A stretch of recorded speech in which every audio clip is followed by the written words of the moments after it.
Hi guys. तो मतलब बहुत ही इम्पोर्टेंट बात आपसे करनी है आज। बहुत दिनों से आप लोग देख रहे होंगे कि मतलब ट्विटर पे चलता आ रहा है या फिर कहीं भी आप देख रहे होंगे कि धोनी को मतलब बेवजह ट्रोल किया जा रहा है। वर्ल्ड कप को गुजरे हुए लगभग 6 साल हो चुके हैं और आज भी मतलब उनका नाम लेके घसीटा जाता है। उनको हर बारी इंडिया कहीं जीतती है तो कुछ भी होता है, मतलब हमेशा आप देखते होंगे। और अभी आप इस समय मतलब ये ट्रेंड चल रहा है कि धोनी की लेगेसी ख़त्म हो जाएगी अगर इंडिया चैम्पियंस ट्रॉफी जीत जाएगी। मतलब बहुत तरीके की लोग मतलब मीम्स वीम्स बना रहे हैं, आपने तो देखा ही होगा। और फिर जब इसका रिटेलिएशन होता है, मतलब चेन्नई सुपर किंग्स के फैंस या धोनी के फैंस मान लीजिए कहीं सपोर्ट कर देते हैं दूसरी टीम को इंडिया के खिलाफ। इंडिया नहीं, मैं बीसीसीआई बोलूँगा। इंडिया तो चलिए हमारी कंट्री, लेकिन बीसीसीआई एक कंपनी है जिसके लिए ये लोग खेलते हैं क्रिकेट। इस समय तो कंपनी ही बनी हुई है जिसने पूरा क्रिकेट ख़रीद रखा है एक हिसाब से अगर देखें तो जब ये लोग खेलते हैं तो मान लीजिए जो सीएसके फैंस है उसने किसी और टीम को सपोर्ट किया तो एंटी नेशनलिस्ट बताते हैं सबको। तो भाई आप ज़रा ये मुझे समझाइएगा कि जब पाकिस्तान के ये जो ट्रोलर्स हैं धोनी को ट्रोल कर रहे हैं तो उसमें आप क्यों जाके कमेंट कर रहे हैं, क्यों इतने खुश हो रही हैं? आपसे बड़ा तो एंटी नेशनलिस्ट कोई हो ही नहीं सकता। और मतलब आयरनी क्या ही है, मतलब पहले तो हम लोग रोहित के फैंस की बात करें तो मतलब वो तो रोहित को ग्रेटेस्ट कैप्टन अब बताने लगे हैं। और अगर जीत जाएंगे तो वो धोनी से बहुत आगे निकल जाएंगे, कुछ ऐसा वो लोग बता रहे हैं। चलिए कोई बात नहीं, खुश हो जाइए, आप लोग अपनी दुनिया बनाइए, लेकिन धोनी का नाम उसमें रगड़ने की क्या ज़रूरत है? मतलब ये देख सकते हैं कितने मतलब ये लोग गिर सकते हैं, किस एंगल तक ये लोग जा सकते हैं धोनी को मतलब बदनाम करने के लिए, मैं क्या ही बताऊं। और फिर अगर हम कोहली फैंस की बात करें तो भाई वो दोगले हैं, उनसे बड़ा मतलब सांप आपने दुनिया में नहीं देखा होगा। पहले तो जब कोहली रन नहीं बना रहे थे तो वो भी चाह रहे थे कि इंडिया ना जीते, तो एंटी नेशनल नहीं थे ये लोग। जैसे ही कोहली रन बनाने लगे तो उनको लगा कि अगर इंडिया जीतती है ये चैम्पियंस ट्रॉफी तो क्रेडिट कोहली को मिल जाएगा कि भाई मैन ऑफ द टूर्नामेंट, ये वो रन बना दिया, 2 शतक 1 शतक मार दिया। तो इस वजह से वो इंडिया को सपोर्ट करने लगे, तो बहुत बड़े देशभक्त बनने लगे हैं। लेकिन इससे पहले वो चाहते थे कि इंडिया ना जीते ताकि रोहित शर्मा मतलब आईसीसी ट्रॉफी ना जीते, कुछ ऐसा ही उन लोग का प्लान था। लेकिन अब प्लान चेंज हो चुका है और ये सारे लोग मिलकर एंटी नेशनलिस्ट हमको बता रहे हैं। मतलब आप आयरनी देख सकते हैं। और फिर हम लोग से ये एक्सपेक्ट करते हैं कि हम लोग बीसीसीआई को सपोर्ट करें, मतलब इंडिया नहीं बीसीसीआई को हम लोग सपोर्ट करें।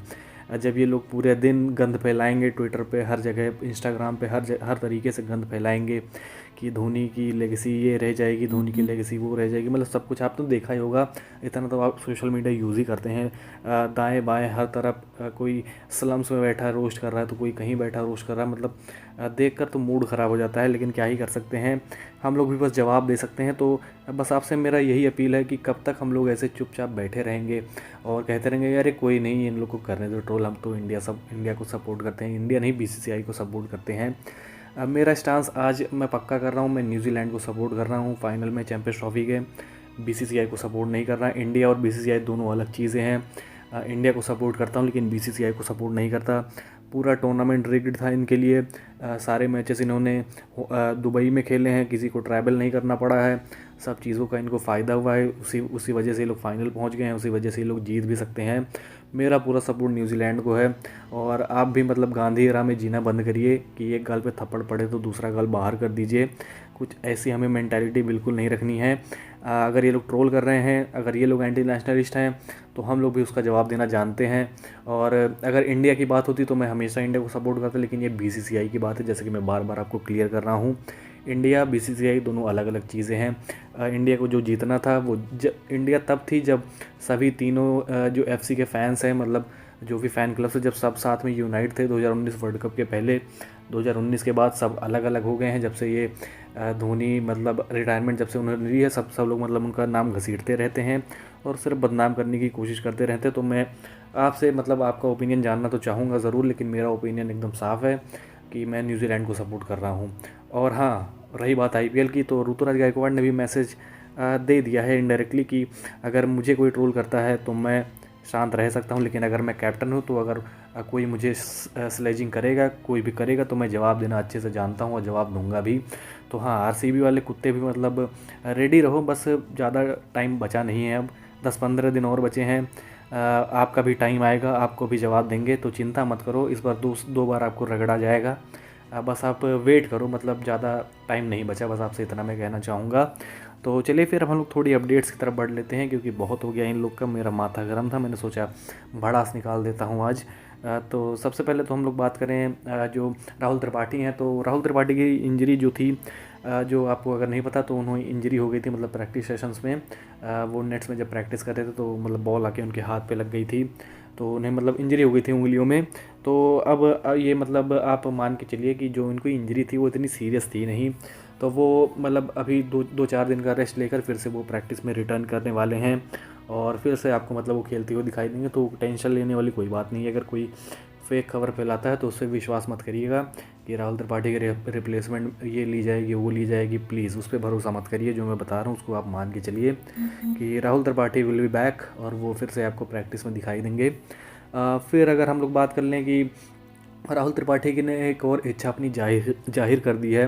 मतलब अभी जो इनका रिसेंटली इंटरव्यू हुआ था उसमें उन्होंने बताया था कि वो चेन्नई सुपर किंग्स के लिए ओपन करना चाहते हैं। तो अब इन्होंने अगर इच्छा जताई है तो ज़रूर से ज़रूर कैंप में भी कहा होगा, मतलब टीम मैनेजमेंट से भी मतलब थोड़ा बहुत तो बात इनसे हुआ ही होगा, तो इन्होंने बोला ज़रूर होगा।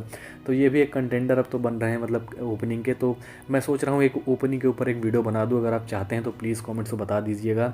मैं ज़रूर बना दूँगा मतलब ओपनर्स के ऊपर कि कौन ओपन करेगा चेन्नई सुपर किंग्स के लिए, तो प्लीज़ कमेंट में ज़रूर बताइएगा। फिर अगर हम लोग बात करें प्रैक्टिस की बात कर लेते हैं हम लोग। तो मतलब पूरा मतलब रिकैप आ चुका था चेन्नई सुपर किंग के प्रैक्टिस का जो भी अभी तक हुई है, तो मैं आपको समराइज़ कर देता हूँ। तो मतलब इसमें ये बताया गया है कि मतलब जो प्रैक्टिस है वो काफ़ी शानदार चल रही थी। खलील अहमद और जो और बॉलर्स हैं, मतलब इस बार जो बॉलिंग का जो पूरा डिपार्टमेंट वो काफ़ी बेटर है और सभी लोग मतलब ऑलराउंड प्रदर्शन करना चाहते हैं, कुछ ऐसी खबरें थी। सब लोग ऑलराउंड तरीके से मतलब प्रैक्टिस कर रहे हैं चेन्नई सुपर किंग के कैंप में, मतलब बैटिंग बॉलिंग सब कुछ। जो बॉलर्स हैं मैं उनकी बात कर रहा हूँ। और विजय शंकर, दीपक हुडा ये दोनों ऑलराउंडर्स हैं जो कि काफ़ी शानदार मेहनत कर रहे थे। यंगस्टर्स भी हैं जिसमें शेख रशीद सबसे पुराने हैं। और फिर एम एस धोनी की बात करिए तो मतलब एम एस धोनी बिल्कुल अभी उसी तरह अप्रोच करते हैं गेम को जैसे वो 5 साल 10 साल पहले करते थे, कुछ उसी तरीके से अप्रोच अभी भी करते हैं। मतलब गॉड्स गिफ्ट उन्होंने बताया। तो ये पूरा मतलब रिकैप था जो प्रैक्टिस का था। तो काफ़ी मतलब पॉजिटिव्स हैं, कुछ नेगेटिव्स भी हैं क्योंकि ऋतुराज गायकवाड़ फास्टर्स के खिलाफ स्ट्रगल कर रहे थे थोड़ा, और वो उन्हें दूर करना होगा। और नेगेटिव तो एक राहुल त्रिपाठी की इंजरी ही थी, लेकिन चलिए ये दोनों ओवरकम हो सकते हैं, बहुत जल्द ओवरकम भी हो जाएंगे, पूरी उम्मीद है मुझे। तो पूरा मतलब मुझे कोई टेंशन नहीं है इनसे, पहले तो मैं आपको ये बता दूं। फिर अगर हम लोग बात करें बॉलिंग का, तो आपको कंफर्म ही हो गया था कि कौन कोच है। लेकिन फिर बैटिंग का कोच जब दिखाया गया तो जो राजीव कुमार है उनका मतलब दिखाया गया बैटिंग एंड फील्डिंग कोच। तो काफ़ी लोगों को अब ये कन्फ्यूज़न हो रही है कि बैटिंग कोच तो हमारे माइक हसी हुआ करते थे, तो कैसे मतलब ये कैसे है, मतलब समझ नहीं आ रहा था लोगों को।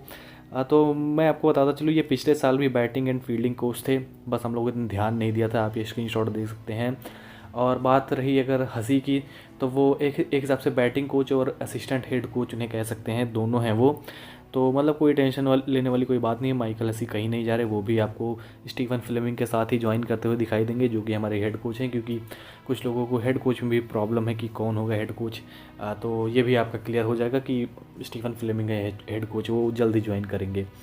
और 10 मार्च के बाद ही आपको प्लेयर्स दिखाई देंगे और बहुत जल्दी वो टाइम भी आ रहा है। तो कमेंट में आप पूछ सकते हैं जो भी आपका सवाल होगा।